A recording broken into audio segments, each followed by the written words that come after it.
અત્યારે મારી સાથે કોળી આગેવાન અશોકભાઈ જોડાયા છે. અશોકભાઈ, ભાવનગર શહેરમાં જે ન્યાય સભા યોજાવાની છે તેની પહેલા જે નવનીત બાલદિયાના ન્યાય માટેના જે પોસ્ટરો હતા તે ઉખાડી ફેંકવામાં આવે છે, તેમાં આપનું શું કહેવું છે?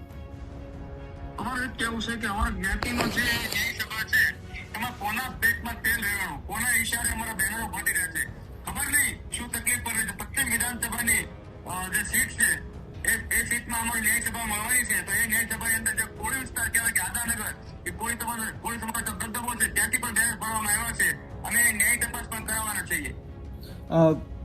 અશોકભાઈ, જે અસામરિક તત્વો દ્વારા કૃત્ય કરવામાં આવ્યું છે તેના વિરુદ્ધ શું આપ ફરિયાદ દાખલ કરશો?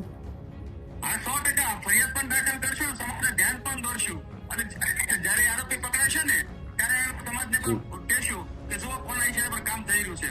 તો તમને શું લાગે છે કોના ઈશારે આ કામ કરવામાં આવી રહ્યું છે? કોઈ રાજકીય આગેવાન હશે તેમના પેટમાં તેલ રેડાવાનું છે, તેમને ખબર હશે કે મારા વિધાનસભામાં કે અથવા આ ભાજપને નુકસાની પહોંચાડશે તો આવું કૃત્ય કરાતા હોય ને, એટલે આવું કોઈ જ્ઞાતિ ભેગી થતી હોય એને ક્યાં કૃત્ય કરવાની જરૂર છે કાંઈ? છેલ્લા કેટલાય સમયથી આપ લોકો ન્યાયની જે માંગ કરી રહ્યા છો અને જે આ ન્યાય સભા યોજાવાની છે તેના કારણે આ કદાચ આ કરવામાં આવતું હોય, શું લાગે છે? 100% એના માટે જ તેને બાકી તો શું હોય? બિલકુલ એટલે પેટમાં તેલ રેડાતું હોય. બિલકુલ બિલકુલ બિલકુલ. અશોકભાઈ, આપ અમારી સાથે જોડાયા બદલ બિલકુલ આભાર.